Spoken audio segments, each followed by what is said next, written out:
Okay, so apparently I am on a line. However, I couldn't see myself. I have a laptop here that is connected to the live broadcast, and I couldn't see me. I couldn't see myself. So I was wondering, am I really actually online? I know that I'm online. I just don't know if you can see my image because I cannot see mine here on my laptop. But I think I'm gonna just go live, and worst case scenario, I am learning, and we will figure it out. But at least on my computer, where I'm broadcasting from, I can see myself. So I'm hoping I'm actually streaming, and if not, I can always redo the show.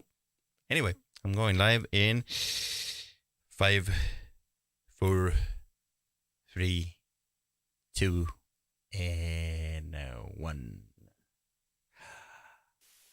What's going on? My name is Ben, and welcome to another episode of my daily vlog where I strive to inspire you to achieve your goals and therefore your dreams. How are you? Happy Monday. I had some technical difficulties before I started this episode today, and hopefully they are resolved. I do have a laptop down below in front of me, and I typically see myself, but I'm not seeing myself right now, so I'm just gonna keep going. Then I'm gonna check, and worst case scenario, I can do this show again if you actually cannot see me or hear me.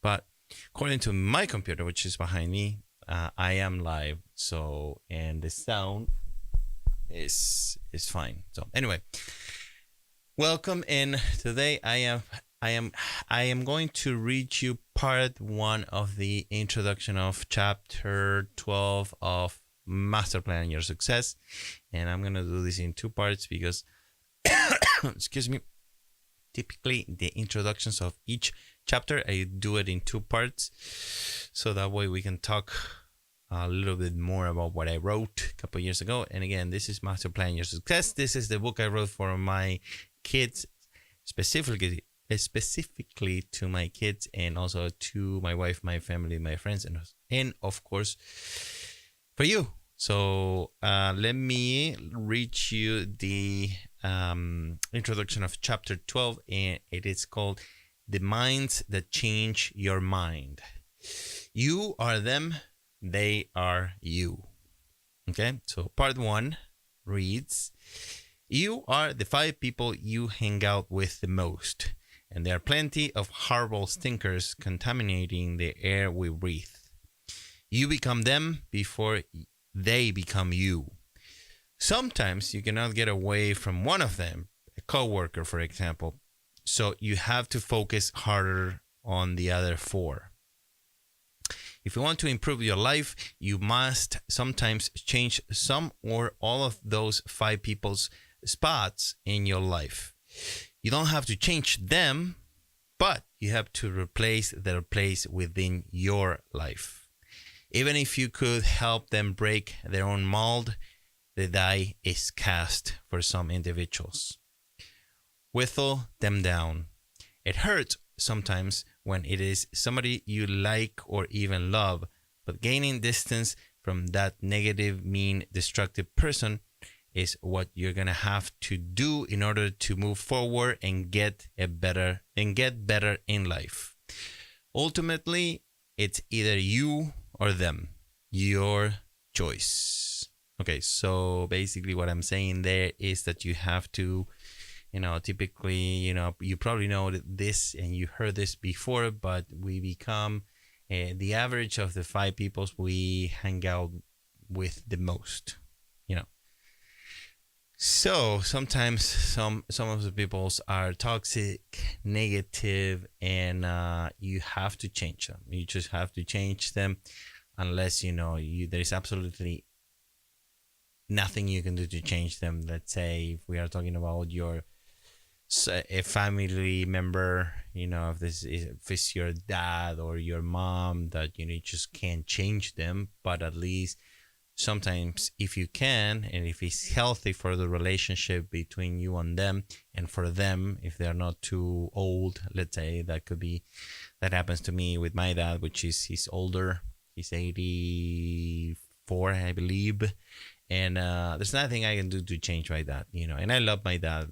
I can give you the example of my dad. So I love my dad. He loves me, but he doesn't really accept me for the way I am. He tolerates me, and that is the truth. And I have proven that many, many, many, many, many times. So there's nothing I don't really want to change. I'm not gonna change my dad. I'm not gonna stop the relationship with my dad, because again, we do have most of the time a good relationship. I love him. He loves me. So, but sometimes the distance I took with my dad in certain aspects of my life can make a difference, and I think it made a difference. For example, one of the things I do is like I don't share with my dad every single thing that happens to me in my life, or everything I do, because I know how he is most likely going to react, because he proved me that many times before. Okay, so now I'm gonna read you a quote, and then I'm gonna go offline for a few minutes, and then I'm gonna come back with part 2 of the introduction of chapter 12 of Masterplan Your Success. And the quote that I have for you right now reads, the individual has always had to struggle to keep from being overwhelmed by the tribe. If you try it, you will be lonely often, and sometimes frightened. But no price is too high to pay for the privilege of owning yourself. And that is by Friedrich Nietzsche. I think it's Nietzsche. Okay, good quote. And that's all that I got for you as of right now. I'm going to be coming back in about, I don't know, just in a few minutes, maybe 5 or so minutes, or maybe even less than that. And I will read you part 2 of the introduction of that chapter 12 of Masterplan Your Success. Okay, so I'll be back in about 5 or so minutes. Thank you so much for watching, and I will see you very